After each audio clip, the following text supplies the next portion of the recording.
Hello, everybody. Minnesota Live Drive Week continues on this Thursday morning at 9:10. All right, when it comes to all those lights on your dashboard, do you know what they all mean? I mean, okay, this one means you're running out of gas. You Wait, probably what? know that, right? And that one, well, that one's pretty easy too. That means put your seatbelt on, right? Fasten your seatbelt. There are other lights, though, that are a little more pesky. They're elusive, and they're also expensive. So we asked Richard Herod from White Bear Mitsubishi to stop by and explain all these lights, because it's important that you know what they are, right? Because it kind of, you should adjust your level of panic based on whatever the light's showing. Certainly. So the tire pressure light, obviously, there's a couple things that it can mean. One, it could mean the season's changing, and because it's getting colder, the air temperature has changed, and so now you need to refill your tires based on a changing season. The more likely scenario is that it's possible you have a nail in your tire where we have a tire that's actually deflating, which obviously if a tire can get too underinflated, you run the risk of a blowout. So clearly you want a tire pressure, while it's, not the most like, oh my goodness, my engine's gonna blow up kind of light, it's like really for safety, tire pressure is really important. So definitely recommend always having a tire pressure gauge in the car so you can find out what the tire pressure is on your vehicle. When you open the driver's side door of your vehicle, there should be a sticker. Right there should be a sticker inside the vehicle telling you what the tire pressure should be on your car. So that way you can be like, okay, well, it says 30. What's it supposed to be? Well, you can go to a local service station or a gasoline station and use the air pump, pump it up to there, and you're fine. So you don't always need to go back to the dealership or a tire shop to take care of a tire pressure light. And is this the way that this shows up on the dash? It's like kind of this white color, which means not No, really... typically it's either red or yellow. There's different colors. Every manufacturer does some lights a little differently. Now there sort of is a Christmas tree effect with lights. Green typically means good, yellow means proceed with caution, red means like don't go through the light, like stop. Yeah. So depending on the color of the light, it tells you how severe the condition is. So I've never seen a light that's white. Well, I hadn't either, but it was up here like that, so I was like, oh, maybe it's a different color. We had to match the graphics package of the Minnesota Live logos and such. Clearly, Don't worry about that. clearly. Check engine light. That's one that at first you're like, oh my gosh, It sends panic. Why is this happening? And then some of the scenarios really aren't that big a deal to worry about. So this one's a little tricky. Well, there's a difference between an engine light and a check engine light. Okay. Right. So a check engine light like the one here, and again, also not white. It's probably a check engine light typically is yellow, right? So a yellow check engine light would mean, hey, there's caution. A check engine light started coming on after all of the emissions regulations in the 80s. And so it's actually related to your emission system, not necessarily the engine. So it can be anything from, hey, you have a sensor in the engine, or it could be that you forgot to put your gas cap back on when you went to go get gas, meaning the system isn't sealed, or you didn't tighten it 3 clicks or whatever. And there are some cars now that don't even have a gas cap to help prevent those types of lights from coming on.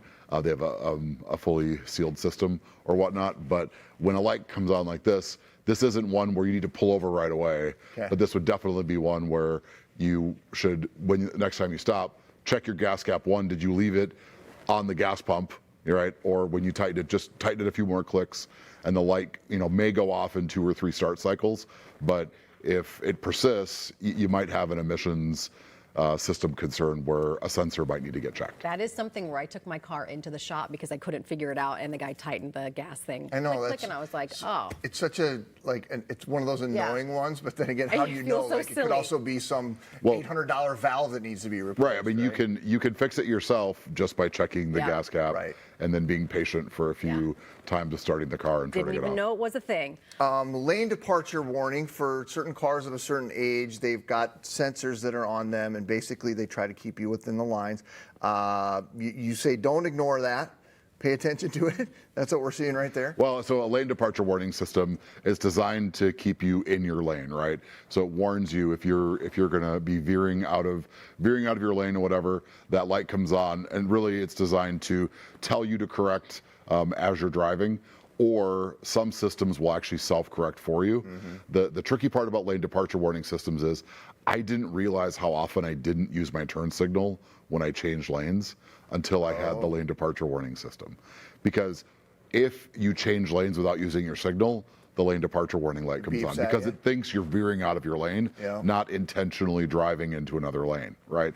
So a lane departure warning light like this, you actually can make sure you have a better experience with it just by using your turn signal. So you can fix it that way. But also the lane departure warning system could actually help save you from veering out of your lane if you don't realize that you're not paying 100% attention to the curve in this road and whatnot. Really, it's designed to prevent you from veering into oncoming traffic and causing a car accident. That's the purpose of this system. Tell us about the forward collision warning light. My car doesn't have this, but what does this mean? So federal regulations now require that vehicles have a system where if it senses you're going to rear end someone, it applies the brakes to prevent you from rear ending someone, right? Well, some particular lights like this, when they come on, it might mean that the system actually is temporarily deactivated because there might be fog right on the road. There might be snow or ice on your windshield blocking the camera. So there's all these sensors and radars that your system uses, and even your lane departure warning system may not work if it's foggy conditions and the cameras can't see the road to see you know, where it is. So there's some of the safety equipment, there are lights that tell you that those safety systems are active, but then there's also lights that tell you that they're currently inactive to warn you to sort of be more attentive. Be more attentive in a situation where the cameras are blocked or whatnot. Okay. All right, let's get through some of the red ones before we're out of time here. You want to pay attention to them. You were saying earlier to sort of think of it like red, like stoplight. A traffic light. Yeah. You know, stop. So when you see all the red ones? This is yes. Yeah. So what's this one mean? You're getting too hot? Yes. Yeah. So that might mean that your coolant is too hot or your engine's too hot. You know, whenever you have a light like this, you should pull over and, you know, try to check to see if you have coolant in your coolant reservoir or whatnot. Typically, if you have a situation like that, typically it's best to call the dealer. If your car has roadside assistance, you should tow it to the dealer probably to get it looked at because something is causing that car to operate too hot. And if the car operates too hot, you can actually damage the heads on the motor or the engine, excuse me, and that can lead to really costly repairs. So if you can catch this light early, it can save you thousands of dollars. Okay. All right, what's the next one we have here? The engine, no, we just said battery. Battery alert. Yeah. So, I mean, typically this light will come on as you're starting the car and then it turns off after the vehicle started. But a battery light like this can tell you that there might be something going on with your charging system or your actual battery. It might actually say, hey, there's not enough cold cranking amps in this battery for us to restart. So you may not be able to restart your car if this light's on. Or you might have a problem with your alternator or something that's related to your electrical system. So, you know, this one. Pay attention to it. You know, you're really in trouble when there's no light. Well, if you have nothing, dead. If your battery's dead, well, but here's another thing. If your battery's dead and you have the type of car where you just push a button to open the door, you don't use your key to open it, it won't unlock your car. So a lot of cars will have a release where you can release a key that slips out of that remote where you can put it into the keyhole and actually open the car. So when there's no power to the car, all of the automatic entry systems won't work. Yeah. Last but not least, the oil pressure warning light.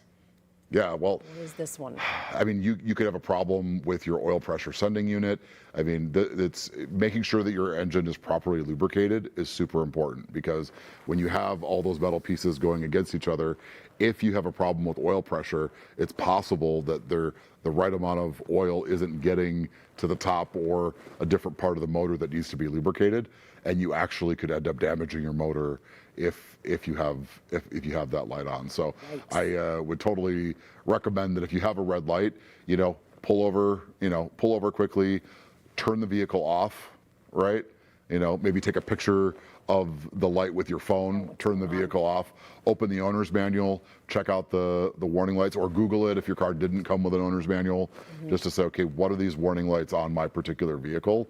So you can figure out, okay, how serious is it? And then again, if it's red, most likely it's recommended that you call your dealer to make sure that you can get that, or your local repair shop, whoever you're comfortable using. That color coding is so valuable. I had no idea that red was like serious, orange was pay attention in green was like your headlights are on or something. You know what I mean? Like Potentially, yeah. I mean, it could be, yeah, your headlights, your fog lights. I mean, or if it's an electric vehicle, it'll say ready, or there'll be green lights, like, hey, you're good to go, right? So smart. Yeah. Good to see you, Richard. Wonderful. Likewise. Thanks you. for having me on the show. Good tips. Appreciate it. Since all car makes obviously vary, check your owner's manual when you're not driving, as Richard mentioned, for specifics about lights on your dashboard. We're glad we're clarifying that. Guys driving down the road. If you've got lights on your dashboard, head to minnesotalive.com. There you'll find the contact information for Richard and the service team at White Bear Mitsubishi.